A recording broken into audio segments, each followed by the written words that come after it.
Hello, good evening मेरे प्यारे दोस्तों। मैं मनोहर आपका स्वागत करता हूं हमारे केजीएफ जंक्शन पे। आज हम दोबारा से आपके सामने नॉलेज शेयर करने आ गए। क्योंकि नॉलेज शेयरिंग हमारा काम है और केजीएफ हमारे चैनल का नाम है।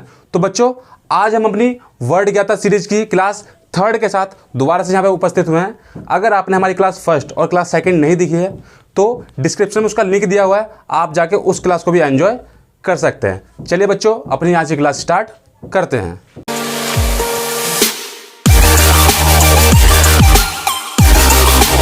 तो आज का जो हमारा रूट वर्ड है वो है मैल। जी हाँ बच्चों, मैल। तो मैल जो रूट वर्ड, तो जहां भी आपको वर्ड दिखाई देगा इसका मीनिंग क्या होता है? बैड। क्या आता है बच्चों? बैड या फिर एविल।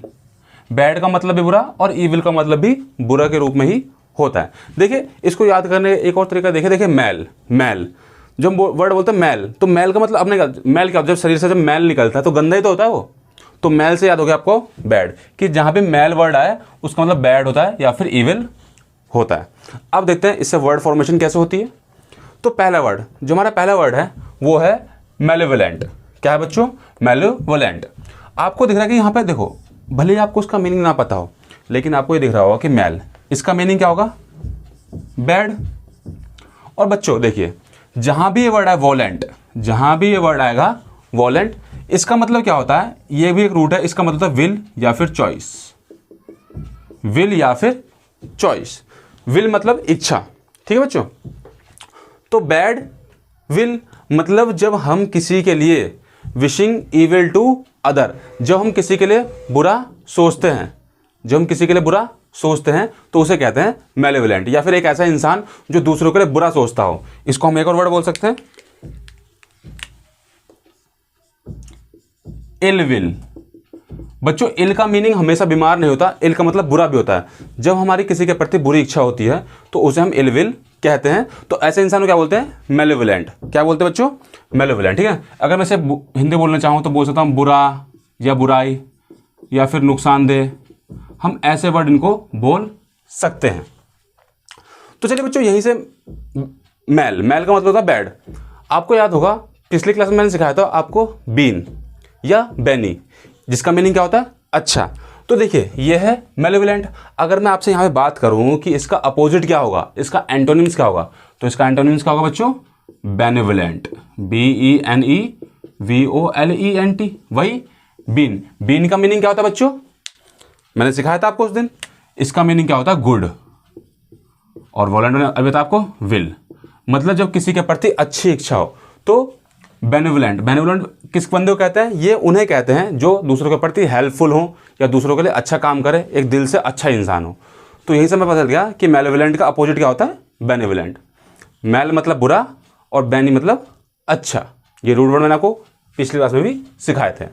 बढ़ते अपने अगले वर्ड की ओर। अगला वर्ड हमारा मेलाफाइड। क्या है बच्चों? मेलाफाइड। देखिए, फिर से आगे मैल मतलब वही बुरा, और फाइड, अगर आपको याद हो तो लास्ट क्लास में हमने इसका रूट वर्ड किया था। फाइड का मीनिंग क्या होता है बच्चों? मैंने बताया भी था आपको, ट्रूथ या फिर फेथ। ठीक है बच्चों। तो मैल मतलब बुरा और फाइड मीन्स फेथ, मतलब जब हम किसी के लिए किसी बैड फेथ से, बुरी नीयत से काम करें तो उसे हम बोलते हैं मेलाफाइड। तो मैंने लिखा भी है, देखिए, doing something in bad faith, कि जब हम किसी के लिए बैड फेथ, बुरी नीयत से काम करते हैं। यहां पे और लेता हूं, to deceive someone. Deceive someone. अगर बच्चा आपको डिसीव का मीनिंग नहीं पता है तो मैं इसका, तो डिसीव का मीनिंग होता है धोखा देना। मैंने आपको कहा भी था कि हम वर्ड बाय वर्ड काम करेंगे। तो धोखा देना मतलब जब हम किसी को धोखा देने के पर्पज से, ठीक ना, एक बदनीयत से काम करते हैं। मैं हिंदी में पढ़ लेता हूं, बदनीयत। बदनीयत मतलब जब हमारी नीयत अच्छी नहीं होती है तो उसे बोलते हैं बदनीयत। तो जब किसी बुरी नीयत से हम कोई काम करते हैं तो उसे हम कहते हैं मेलाफाइड। ठीक बच्चों। यहीं से अगर मैं इसका भी एंटोनिम्स याद करने की कोशिश करूं तो मेलाफाइड, और आपको याद है मैंने लास्ट क्लास में आपको सिखाया था बोनाफाइड। याद आया बच्चों? बोनाफाइड। तो बोनाफाइड मतलब क्या होता है कि जब हम किसी के लिए अच्छी नीयत से काम करें, निष्कपट रूप से। मैंने मीनिंग लिखवाया था इसका कि जब हम किसके लिए निष्कपट रूप से काम करें तो उसे वो कहते हैं बोनाफाइड। तो देखिए बच्चों, लगे हाथ रूट वर्ड सीखते सीखते हम वर्डों के एंटोनिम सिनोनिम से भी काम कर रहे हैं। तो मेलाफाइड, मेलाफाइड का अपोजिट हो गया बोनाफाइड। मेलाफाइड मीन्स बदनीयत मतलब बुरी नीयत से, और बोनाफाइड मतलब निष्कपट मतलब जब हम एक अच्छे मन से, एक कहावत है ना बच्चों कि जैसी नीयत वैसी बरकत। तो ठीक है, तो मेलाफाइड और बोनाफाइड। बढ़ते अपने अगले वर्ड की ओर। अगला वर्ड है मेलाइन। मेलाइन, जैसी इसमें वर्ड आया मेल, ठीक है, मेलाइन IGN, तो इसका मतलब कॉजिंग हार्म या फिर हार्मफुल, मतलब जो चीज़ हमारे लिए नुकसानदायक हो, ठीक है ना, जो चीज़ हमारे को नुकसान पहुंचाए या फिर नुकसानदायक हो। जैसे मैं बोल सकता हूँ, इसका मीनिंग यहाँ पे, इसका मीनिंग होता है दुष्ट या फिर नुकसानदेह, दुष्ट या फिर नुकसानदेह, मतलब जो चीज़ हमें नुकसान पहुंचाए, या फिर टू से या राइट बैड, ठीक ना। जब हम किसी के लिए या तो लिखते हैं या फिर बोलते हैं, जो हम किसी भी व्यक्ति के लिए किसी भी चीज़ के लिए बुरा बोलते चाहे बुरा लिखते हैं तो उसको भी हम बोलते हैं मेलाइन। क्या बोलते हैं बच्चों? मेलाइन, ठीक ना। तो मेलाइन, अब अगर आप याद करने की कोशिश करो तो मैंने इसी से मिलता जुलता वर्ड एक लास्ट क्लास लिखाया था। क्या था वो? Benign, BENIGN, benign. समझ बच्चों? तो मेलाइन, मेलाइन का अपोजिट क्या होगा बच्चों? बिनाइन। ठीक बच्चों, इसका मीनिंग क्या होता है? बिनाइन का मीनिंग, बिनाइन का मीनिंग क्या होता है? काइंड हो, जेंटल हो, मतलब जो दिल का अच्छा हो, जो दिल का अच्छा हो, किसी को नुकसान पहुंचाने के बारे में ना सोचता हो। और मलाइन, इसका मीनिंग क्या? जो दूसरों को नुकसान पहुंचाने के बारे में सोचे, नुकसानदायक हो हमारे लिए, ठीक है ना, या किसी के बारे में कुछ गलत बोलता है या गलत लिखता है तो उसे हम बोलते हैं मलाइन। ठीक है बच्चों, अब बढ़ते हैं अपने अगले वर्ड की ओर, मेलेडी। देखिए बच्चों, मेल, मेल से क्या होगा? बैड, और डी, जैसे ये वर्ड आया पे डी, तो डी से हम बोल सकते हैं डिजीज। डिजीज मतलब एक बैड डिजीज, डिजीज मतलब एक सीरियस प्रॉब्लम हो सकती है। इसका मीनिंग क्या होता है? एक सीरियस प्रॉब्लम। वो सीरियस प्रॉब्लम कैसे भी हो सकती है, या फिर उसे हम बोल सकते हैं सिकनेस, इलनेस। ठीक है बच्चों, तो इस तरीके का वर्ड हम इसके लिए यूज कर सकते हैं कि जब भी कोई सीरियस प्रॉब्लम होती है तो उसके लिए हम कौन सा वर्ड यूज करते हैं? मेलेडी। मैंने आपको बच्चों देखो पहले भी कहा था कि आप जितना इंग्लिश वर्ड टू वर्ड समझने की कोशिश करोगे उतना ही आपके लिए चीज़ें हेल्पफुल रहेंगी। हाँ, शुरुआत में थोड़ी सी दिक्कत करेंगे, लेकिन टाइम टू टाइम जो है ये अपने आप ही जो है आपकी दिक्कतें रिमूव हो जाएंगी। तो मेलेडी, मेले से हो गया बैड, और डी मींस डिजीज, मतलब कोई बेकार बीमारी है, गलत बीमारी, ठीक है। तो इसमें ये हो सकता है कोई सीरियस प्रॉब्लम हो सकती है, या कोई सिकनेस, या फिर कोई इलनेस। बढ़ते अपने अगले वर्ड की ओर। ये वर्ड आपने सुना भी होगा, मलेरिया। क्या बोलते हैं बच्चों? मलेरिया। तो देखिए फिर से भैया, मेल मतलब गंदा, और एरिया कहीं ना कहीं वर्ड है एयर। अगर मैं इसको डिटेलिंग में जाऊं तो उसको मैं बोल सकता हूं बैड एयर। क्या बोल सकता हूं बच्चों? Bad air. लेकिन इसका मेन मीनिंग क्या है? मलेरिया हम क्या होता है? तो एयर डिजीज, एक बीमारी कैरियड बाय मॉस्किटो, जो कि मॉस्किटो के द्वारा मतलब मच्छर के द्वारा फैलाई जाती है। तो आपको पता भी है मॉस्किटो से कौन सी बीमारी होती है? मलेरिया। अच्छा बच्चों, यहाँ पे मैं आपसे एक जीके का क्वेश्चन पूछता हूँ कि जो मॉस्किटो जो बीमारी फैलाता है मलेरिया, ये किस मच्छर के काटने से होती है? सबको पता है कि ये फीमेल एनोफिलीज मतलब मादा एनोफिलीज के काटने से होती है। अगर मैं आपसे से पूछूं कि एनोफिलीज की स्पेलिंग क्या होती है तो बताएंगे आप सब? देखिए बच्चों, ANE, ये तो हो गया एनी, ठीक है बच्चों। आगे है फिलीज, तो वो होता है PH ना कि F, PHELES, ये होती है एनोफिलीज की स्पेलिंग। तो इसी मादा एनोफिलीज के काटने से ही है हमें मलेरिया नाम की बीमारी होती है। तो बच्चों आई होप आपको ये 5 वर्ड समझ में आए होंगे। बढ़ते अपने अगले वर्ड की ओर, तब तक आप जो है इसको नोट डाउन कीजिए या इसकी स्क्रीनशॉट ले लीजिए। चलिए बच्चों, आज का हमारा अगला वर्ड मेलेज, ठीक है ना। तो मेलेज देखिए फिर से आगे मेल, ठीक है ना, मतलब बेकार, बुरा। तो मेलेज, तो मेलेज किसे बोलते हैं? ये होती बेटा सिकनेस, ठीक है ना, या फिर फीलिंग बैड और अनहेल्दी। ये जो कंडीशन है इसमें क्या, जब हमारे पास एक ऐसी कंडीशन आए जब without any reason, without any reason, कभी कभी आपने देखा हो कि बिना किसी कारण के हम या तो सिकनेस, थोड़ा सा बीमार सा फील करते हैं, या फिर फीलिंग बैड और अनहेल्दी, एक अलग तरीके की, जैसे हम बोल सकते हैं बेचैनी, ठीक है ना, बेचैनी होती है, या फिर अस्वस्थता। जैसे कि आप अभी का ही टाइम ले लीजिए, जो अभी लॉकडाउन का टाइम चल रहा है, कोरोना का टाइम चल रहा है, आप दिन भर क्या करते हैं, घर पर रेस्ट करते हैं।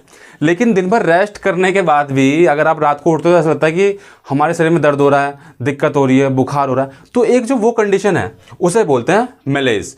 जब हम फीलिंग बैड और अनहेल्दी विदाउट एनी रीजन, जब बिना किसी कारण के हमारे मन में बेचैनी उत्पन्न हो। जैसे हम क्या होता है, घर पे बैठे रहते हैं और न्यूज़ सुनते हैं कोरोना के बारे में, और आप जितना ज़्यादा कोरोना के बारे में न्यूज़ सुनेंगे उतना ज़्यादा हमें क्या फील होता है कि उसके सिम्टम्स, जो उसके लक्षण है वो हमारे अंदर भी आ रहे हैं, क्योंकि उसके सिंपल सिम्टम्स है।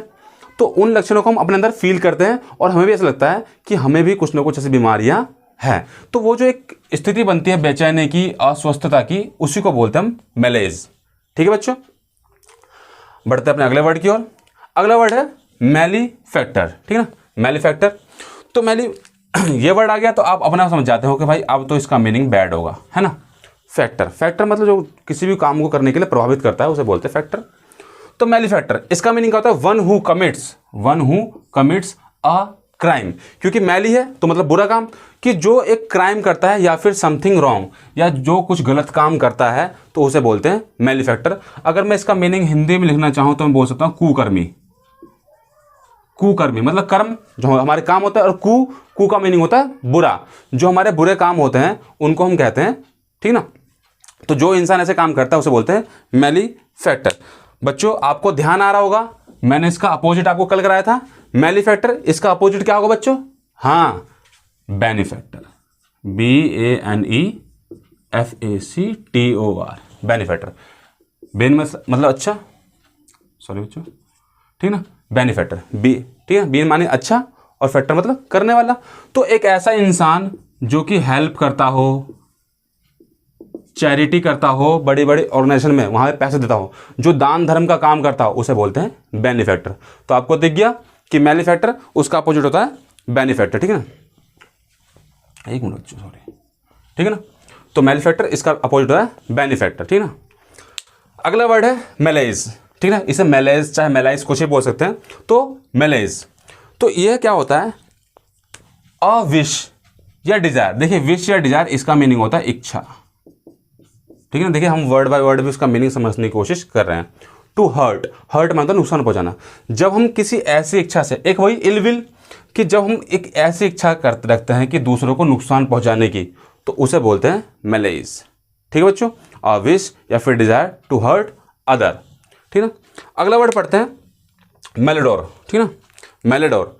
देखो बेटा यहां पे एक वर्ड आ रहा है, देखो मैल, इसका मीनिंग तो आपको पता है बैड होता है। एक वर्ड देखिए नया ऐड हुआ है ओडोर। इसका मीनिंग क्या होता है, जहां भी ये वर्ड लिखा होगा इसका मीनिंग होता है स्मेल। ठीक है बच्चों, ODOUR, ओडोर। कहीं ना कहीं ये ओडोनिल सुना होगा आपने वर्ड ओडोनिल। आप जाते तो किसी उसकी स्मेल आती है ना, तो वहीं से वर्ड हमने याद कर लिया कि ओडोर, इसका मीनिंग क्या होता है स्मेल। और जहां भी ये वर्ड आए इसका मीनिंग क्या होगा स्मेल।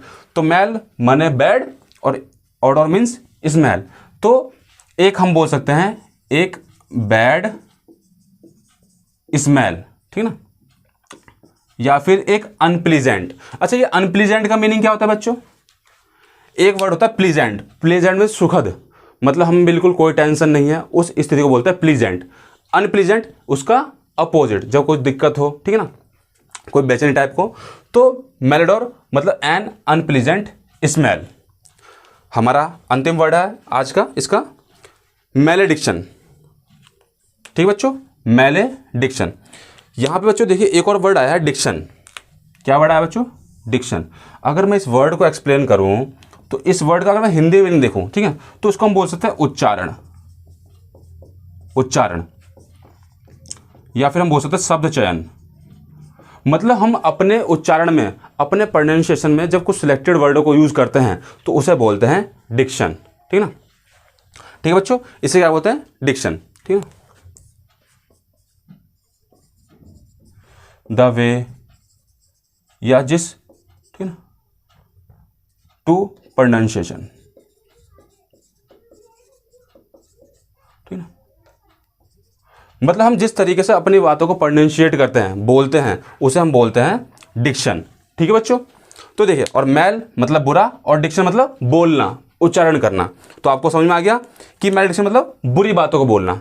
तो वही लिखा है कर्स वर्ड, कर्स मतलब जब बुरे शब्द बोले जाते हैं टू कॉज इविल, किसी की बुराई के लिए, ठीक है ना। इस अगर मैं वर्ड बोलूं तो आपको समझ में आ जाएगा, कोसना। क्या होता है? कोसना, किसी को फटकार लगाना। किसी को क्या होता है? फटकार लगाना, या किसी को हम जब डांटते फटकारते हैं उसका बुरा करने के पर्पज से, तो उसे हम बोल सकते हैं मैलेडिक्शन। अगर आपको ध्यान होगा तो उसका अपोजिट आपको याद आ रहा है कुछ? इसका अपोजिट क्या बन सकता है? बेनेडिक्शन। याद होगा आपको, मैंने लास्ट क्लास में इसका मीनिंग लिखवाया था। बेन मतलब अच्छा, और डिक्शन मीन्स क्या होता है बच्चों? जब हम सिलेक्टेड वर्ड को यूज करते हैं अपनी प्रोनाउंसिएशन में, ठीक है। तो इसका मीनिंग आपको लिखवाया था मैंने। इसका मीनिंग क्या होता है? ब्लेसिंग, ठीक है ना। या फिर हम किसी के लिए कोई विश करें, या फिर हम किसी के लिए कोई प्रेयर करते हैं, तो उसे बोलते हैं बच्चों बेनेडिक्शन, ठीक है ना। अरे एक मिनट बच्चों, ठीक है ना, बेनेडिक्शन, यहाँ पे ई होता है, ठीक है बच्चों। तो मैलेडिक्शन और बेनेडिक्शन ये भी आपस में अपोजिट वर्ड हैं। तो बच्चों इन वर्ड को भी आप नोट डाउन कीजिए। अब हम बढ़ते हैं अपने अगले वर्ड्स की ओर। तो बच्चों हमने जो वर्ड पढ़े, मेलाइज मतलब फीलिंग सिकनेस, मैलीफैक्टर इसका अपोजिट होता है बेनिफैक्टर, BENE और फैक्टर। मेलाइज एक डिजायर टू हर्ट अदर। अगला बढ़ा मैलेडोर, ऑर्डर का मीनिंग क्या होता है? स्मेल, ठीक है ना, मतलब कोई बैड स्मेल या फिर अनप्लीजेंट स्मेल। और लास्ट वर्ड पढ़ा हमने मैलेडिक्शन, ठीक है ना। तो मैलेडिक्शन, ठीक है, मतलब किसी को कोसना या किसी को फटकारना, इसका अपोजिट होता है बेनेडिक्शन, BENE। ये ध्यान रखिएगा बच्चों, ठीक है। चलिए इसे नोट कीजिए। आज का जो हमारा अगला वर्ड बच्चों वो है क्रोन, ठीक है बच्चों। जहां भी ये वर्ड आता है इसका मीनिंग किससे संबंधित है? टाइम से, ठीक है। इसका जहां भी क्रोन वर्ड आएगा उसका मीनिंग होगा किससे? टाइम से। जैसे पढ़ते अपना पहला वर्ड क्या लिखा है? क्रोनोग्राफ, ठीक है बच्चों, क्रोनोग्राफ। तो जो क्रोनोग्राफ है, देखिए क्रोन है, इसका मतलब कहीं ना कहीं टाइम से। तो क्रोनोग्राफ क्या है? एक ऐसा इंस्ट्रूमेंट होता है, एक ऐसा यंत्र होता है फॉर रिकॉर्डिंग टाइम, जो कि टाइम को रिकॉर्ड करने के लिए यूज किया जाता है, ठीक ना। जैसे जो ये इस टाइप के जो इंस्ट्रूमेंट है हम कहाँ यूज करते हैं? स्पोर्ट्स में, ठीक है ना, जहां पे फ्रैक्शन सेकंड है ना, फ्रैक्शन ऑफ सेकंड आपने देखा भी होगा। जो एथलीट होते हैं ना, तो उनकी स्पीड होती है ना कि 10 मिनट, ठीक है ना, 10 मिनट 18 सेकंड .18 नैनो सेकंड, है ना। तो जहां पे फ्रैक्शन ऑफ सेकंड को भी काउंट किया जाए, ठीक है ना, तो उस इंस्ट्रूमेंट को बोलते हैं chronograph, an instrument for recording time. ये स्पोर्ट्स में होती है जहां पे फ्रैक्शन ऑफ सेकंड के लिए भी चीजों को यूज किया जाता है, ठीक है ना। अगला वर्ड है क्रोनोमीटर। देखिए मीटर भी अपने आप में एक क्या है? ये भी अपने आप में एक रूट वर्ड है। जहां भी मीटर वर्ड आता है इसका मीनिंग संबंध होता है किससे? मेजर से। आपने सुना भी होगा बैरोमीटर, हाइड्रोमीटर, अलग अलग तरह के मीटर होते हैं। तो मीटर का संबंध जहां भी होगा वहां पे इसका मीनिंग क्या होता है? मेजर। और क्रोन मीन्स क्या होता है? टाइम। तो an instrument for measuring time, एक ऐसा इंस्ट्रूमेंट जो कि समय को नापने के लिए, ठीक है, समय को मेजर करने के लिए यूज किया जाता है, उसे हम बोलते हैं क्रोनोमीटर। तो आई होप आपको इन दोनों में डिफरेंस समझ में आ गया होगा। इसको हम मेनली स्पोर्ट्स में यूज करते हैं टाइम को रिकॉर्ड करने के लिए, जैसे एथलीट की स्पीड को रिकॉर्ड करने के लिए, और ये नॉर्मल इंस्ट्रूमेंट जो टाइम को मेजर करने के लिए यूज किया जाता है। हमारा बच्चों आज का अगला वर्ड है, बहुत इंपॉर्टेंट वर्ड है, क्रोनोलॉजिकल। क्या है बच्चों? क्रोनोलॉजिकल। अगर मैं इसकी डिटेलिंग में जाऊं तो देखिए इसमें क्या है? क्रोन, लॉजी और इकल। अगर बच्चों मैं इसको आपको समझाऊं, क्रोन इसका मीनिंग क्या होता है? टाइम। क्या होता है बच्चों इसको मीनिंग? टाइम। जब यहां पे आगे क्रोनो, ठीक ना, और आगे लॉजी, तो ओ का मीनिंग कहीं ना कहीं किससे होता है? ऑफ से, ठीक है। लॉजी मैंने आपको बताया कि जहां भी लॉजी वर्ड हो ये भी अपने में एक रूट वर्ड है। तो लॉजी का मीनिंग होता है स्टडी। लॉजी का मीनिंग क्या होता है बच्चों? स्टडी। और जहां भी ये वर्ड जुड़ जाए CAL या इकल, इसका मीनिंग होता है रिलेटेड टू। क्या होता है बच्चों? Related to. और ये इकल वर्ड जुड़ के, ये जो इकल वर्ड है ये जुड़ के इस सेंटेंस को एक एडजेक्टिव की फॉर्म देता है।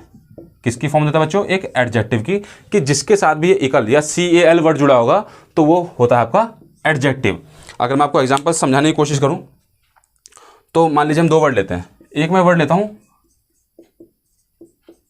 हिस्ट्री, ठीक है ना।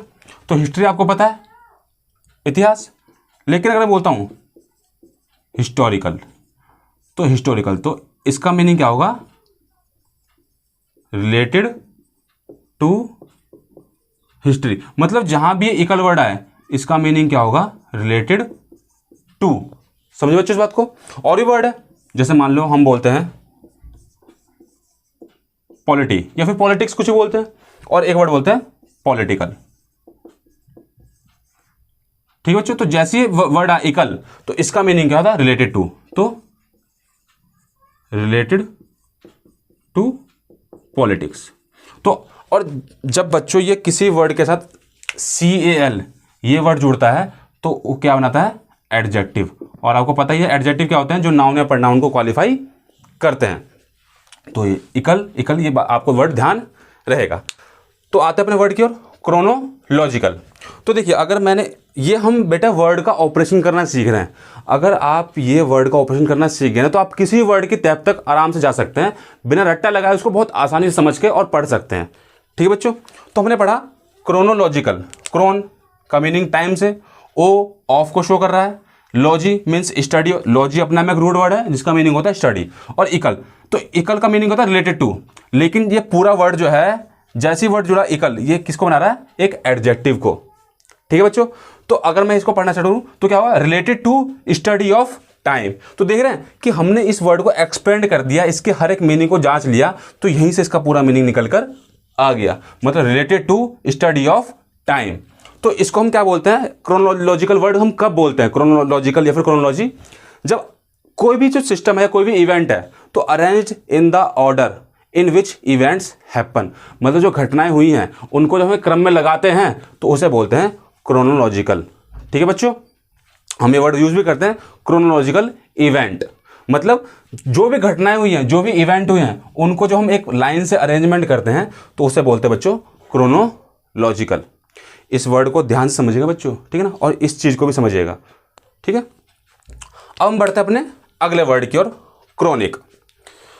देखिए बच्चों, ये क्रोनिक वर्ड है। ठीक है, अगर मैं आपको समझाऊं कि क्रोनिक, जब ये IC लगता है ना, IC, तो ये IC देखिए, क्रोन का मीनिंग आपको पता है टाइम होता है, ठीक है ना, और जब ये IC वर्ड लगता है तो इसका मीनिंग भी होता है रिलेटेड टू। क्या होता है बच्चों, रिलेटेड टू। और ये भी फिर पूरा वर्ड किसका निर्माण करता है, एडजेक्टिव का। ये बात ध्यान रखिएगा बच्चों, जब वर्ड में CAL या IC ऐसे वर्ड लगते हैं तो वो वर्ड जो है एडजेक्टिव बन जाता है। ठीक है बच्चों, तो क्रोनिक इसका मीनिंग क्या होता है, रिलेटेड टू टाइम।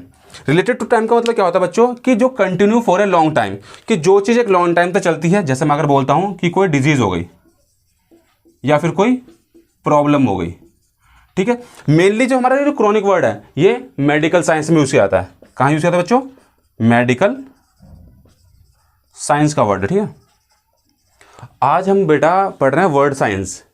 देखिए सिर्फ इनका रट्टा मारने से काम नहीं चलता, इनके पीछे साइंस क्या छुपी हुई है, उस साइंस को पढ़ना हमारा मेन पर्पज है। अगर बच्चों आप उस साइंस को समझ गए ना तो आपकी जो फोबिया है ना, जो डर है, वो बहुत हद तक दूर हो जाएगा।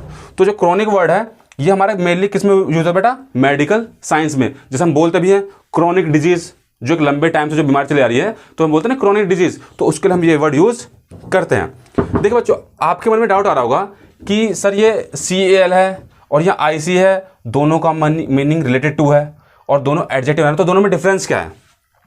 तो बच्चों मैं आपको इसका डिफरेंस थोड़ा सिखाता हूँ, पहले आप इसको नोट डाउन करो। तो बच्चों देखिए, अभी मैंने आपको दो वर्ड पढ़ाए थे पीछे, क्रोनोलॉजिकल और क्रोनिक, और मैंने कहा भी था कि यहाँ पे इक्वल लिखा है और चाहे IC लिखा है, दोनों का मीनिंग होता है रिलेटेड टू। रिलेटेड टू, यहाँ पे इन वर्ड्स का मीनिंग समझना आपको बहुत जरूरी है। मेनली ये जो CAL और IC है ये आपकी बाकी वर्ड की जो फॉर्मेशन में हेल्प करेगा। जैसे अगर मैं आपको एक एग्जांपल समझाना चाहूं, जैसे एक वर्ड होता है हिस्टोरिकल। हिस्टोरिकल अभी मैंने आपको बताया था, that which is related to history. ठीक है ना, which is related to history, जो चीज हिस्ट्री से रिलेटेड हो। ठीक है ना, और यहीं पे हम एक और वर्ड लिखते हैं हिस्टोरिक, और हिस्टोरिक का मीनिंग होगा रिलेटेड टू हिस्ट्री। क्या होगा बच्चों, रिलेटेड टू हिस्ट्री। लेकिन ये जो हिस्टोरिक वर्ड है बच्चों, हिस्टोरिक वर्ड हम तब यूज करते हैं जो इतिहास से तो संबंधित है लेकिन इतिहास में वो इंपॉर्टेंट था, इतिहास में वो इम्पोर्टेंट था। जैसे कि अगर मैं कहूँ कि हमारा देश कब आज़ाद हुआ था, तो आप कहोगे 15 अगस्त 1947। तो बच्चों ये जो है इतिहास का एक बहुत इंपॉर्टेंट डे है। तो हम क्या बोलेंगे, ठीक है ना, कि this day is historic day. तो वहाँ पे हम कौन से वर्ड यूज़ करेंगे, हिस्टोरिक का। तो हिस्टोरिक और हिस्टोरिकल दोनों का मीनिंग क्या होता है, हाँ भाई रिलेटेड टू हिस्ट्री, लेकिन जो इतिहास के जो इंपॉर्टेंट इवेंट्स हैं उसके लिए हम कौन सा वर्ड यूज़ करते हैं, हिस्टोरिक। और जब हम हिस्टोरिकल के वर्ड की बात करते हैं तो यहाँ पे रिलेटेड टू हिस्ट्री, मतलब पास्ट की बात आती है, मतलब पास्ट की कोई सी बात होगी तो उसके लिए हम हिस्टोरिकल वर्ड यूज़ कर सकते हैं। यहाँ पे इसका एक वर्ड होता है, जैसे कि हम बोल सकते हैं एक अपने लिए भी हम स्पेसिफिक है ना, कि हर एक इंसान का भी एक इतिहास होता है भाई, आपका भी है, मेरा भी है, हर किसी का होता है, ठीक है ना। तो हम अपने पर्सनल इतिहास के लिए भी इस वर्ड को यूज़ करते हैं, हिस्टोरिकल, ठीक है ना। तो हिस्टोरिकल और हिस्टोरिक दोनों में आपको अंतर समझ में आ गया होगा, ठीक है। जो इतिहास के इंपॉर्टेंट, जैसे 15 अगस्त हो गया, 26 जनवरी हो गया 1950, है ना। तो इस तरीके जो इतिहास के, वर्ल्ड वॉर, तो जो ऐतिहासिक की जो इंपॉर्टेंट घटनाएं हैं, जो इंपॉर्टेंट इवेंट है, उनके लिए हम हिस्टोरिक आईसी वर्ड का यूज़ करते हैं, ठीक है। और जैसे मान लीजिए हिस्टोरिकल कोई भी ऐतिहासिक घटना हो, या इवन हमारा भी स्पेसिफिक हमारा जो हिस्ट्री है उसके लिए हम कौन से वर्ड का यूज़ करते हैं, हिस्टोरिकल, ठीक है बच्चों। तो ठीक है, इसको नोट डाउन कीजिए। बैक टू पवेलियन, दोबारा से अपने वर्ड्स की ओर बढ़ते हैं। हमारा अगला वर्ड है बच्चों क्रोनोफोबिया। जैसे कि मैं आपको पहले बता चुका हूँ, यहाँ पे वर्ड है फोबिया, इसका मीनिंग क्या होता है, फियर। और क्रोनो मीन्स टाइम, मतलब fear of time. Fear of time में मेनली क्या है, fear of passing time, fear of passing time. जैसे ही कुछ इंसान ऐसे होते हैं जिनको समय से डर लगता है। समय का मतलब है जैसे जैसे समय बीतता रहता है उनको डर लगता है समय से, कि अब उनकी मतलब डेथ हो सकती है, चाहे समथिंग ऐसा कुछ भी टाइप का, कि उनका टाइम खत्म हो रहा है इस हिसाब से। तो उस फियर ऑफ टाइम को हम कहते हैं क्रोनोफोबिया। अगला वर्ड है क्रोनिकलर, ठीक है बच्चों। क्रोनिकलर देखिए, जब भी किसी वर्ड के एंड में ई आर आता है या फिर ओ आर आता है, ठीक है ना, मैं यहाँ पे लिख भी देता हूँ कि जब भी किसी वर्ड के एंड में ई आर आता है या ओ आर आता है तो उसका मीनिंग किस होता है, एक उसके पर्सन से या एक उसके डूअर से, मतलब उस काम को करने वाला। जैसे अगर मैं आपको एग्जांपल दूं तो देखिए, सिंग, सिंग माने गाना, लेकिन मैं बोलता हूँ सिंगर, तो सिंगर का मतलब a person who sings a song, मतलब एक ऐसा, तो सिंगर मीन्स गाने को गाने वाला। टीच, टीच मीन्स पढ़ाना, इसमें जैसे मैं जोड़ता हूँ टीचर, तो TEACHER। तो देख रहे हो आप कि जब भी किसी वर्ड के एंड में ER लगता है तो उसका मतलब एक उसके पर्सन से, उसके डूअर से, मतलब जो करने वाला है उससे हो जाता है। तो समझ गए होंगे आप यहाँ पे इसका मीनिंग कि क्रोनिकलर, तो क्रोनिक मीन्स आपको पता है टाइम होता है, और ER उसको करने वाला, मतलब रिकॉर्ड करने वाला। तो a person who rights accounts of important historical events, जो इतिहास में जो इंपॉर्टेंट घटना हुई है उनका जो एक पर्सन जो उनका अकाउंट नोट करता है, उनको लाइन क्रम से बिठाता है, उसको हम बोलते हैं क्रोनिकलर, ठीक है बच्चे। अगला वर्ड है सिंक्रोनाइज। आपने वर्ड देखा सिंक, देखिए यहाँ पे एक वर्ड आ रहा है सिंक, जहां भी ये वर्ड आए इसका मीनिंग क्या होता है, टुगेदर, टुगेदर या फिर रिकवरी, इस टाइप का इसका मीनिंग होता है। ये भी अपने आप में एक रूट वर्ड है, ठीक है ना। तो सिंक, ठीक है ना। और क्रोन, देखिए क्रोन, इसका मीनिंग क्या होता है, टाइम से, तो टुगेदर विद टाइम। तो हम इसे क्या बोल सकते हैं, to make something happen at the same time. जब दो अलग अलग तरह की घटनाएं एक सेम टाइम पे होती है, या फिर दो चीज़ें जब सेम टाइम पे हो, तो उसे हम क्या बोलते हैं, सिंक्रोनाइज। सिंक वर्ड आपने यूज भी किया होगा, कहते हैं कि दो लड़के एक ही काम कर रहे हैं तो कहते हैं कि हम दोनों काम सिंक में कर रहे हैं। सिंक मतलब एक साथ काम कर रहे हैं, ठीक है, तो उसे हम बोलते हैं सिंक्रोनाइज। अगला वर्ड है डेंड्रोक्रोनोलॉजी। बच्चों बहुत इंपॉर्टेंट वर्ड है डेंड्रोक्रोनोलॉजी। ये एक साइंस का वर्ड है। देखिए जहाँ भी वर्ड है डेंड्रो, तो डेंड्रो का मीनिंग किससे होता है, ट्री से। ये भी एक रूट वर्ड है। जहाँ भी डेंड्रो वर्ड आए उसका मीनिंग किससे होता है बच्चों, ट्री से। मैं आपको बताना चाहूँगा कि जब एक पेड़ जन्म लेता है और जैसे जैसे वो बढ़ता है तो आप देखते हो उसका जो ट्रंक है, जो उसका तना है, वो बढ़ता रहता है, जो उसका मेन जो तना है वो बढ़ता रहता है। और जब आप उसको पेड़ को काटोगे तो आपने देखा होगा उसके अंदर ऐसे रिंग रिंग सी बनी होती है। तो एक क्वेश्चन जीके का ये भी आता है कि किसी भी पेड़ की एज का पता कैसे लगाया जाता है। तो किसी भी तने को काटने पर उसके अंदर जितनी रिंग बनी होती है वो पेड़ उतने ही साल का होता है, और इसी साइंस को बोलते हैं डेंड्रोक्रोनोलॉजी। मतलब एक ऐसी साइंस जिसमें रिंग को काउंट करके, जो पेड़ की रिंग होती है उसको काउंट करके एज ऑफ ट्री की एज का पता लगाया जाए, उसे हम कहते हैं डेंड्रोक्रोनोलॉजी। तो देख रहे हो बच्चों, हम आपको इंग्लिश के साथ साथ जीके की नॉलेज भी दे रहे हैं। ठीक है, बढ़ते हैं अपने आगे वर्ड की ओर। हेट्रोक्रोनस और होमोक्रोनस दोनों सेम वर्ड है, ये भी अपने आप में रूट वर्ड है। देखिए, जहां भी हेट्रो वर्ड आए इसका मीनिंग होता है डिफरेंट। क्या होता है इसका मीनिंग? डिफरेंट। और जहां भी होमो वर्ड आए इसका मीनिंग होता है सेम। आपने सुना होगा हेट्रोजीनस, होमोजीनस। तो जब डिफरेंट एलिमेंट की चीज होती है उसे बोलते हैं हेट्रोजीनस, और जब सेम एलिमेंट की होती है तो उसे होमोजीनस। ठीक है बेटा। तो हेट्रोक्रोनस, क्रोन तो आपको पता ही है टाइम्स होता है। अब तक तो आपके दिमाग में चीज बैठ चुकी होगी कि क्रोन का मीनिंग टाइम होता है।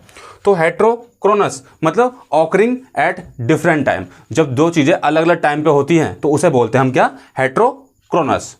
अगला वर्ड हमारा होमोक्रोनस। और जब दो चीज एक सेम एज में या एक सेम पीरियड में होती है तो उसे हम बोलते हैं होमोक्रोनस। तो बच्चों इनको फटाफट जो है आप नोट डाउन कीजिए।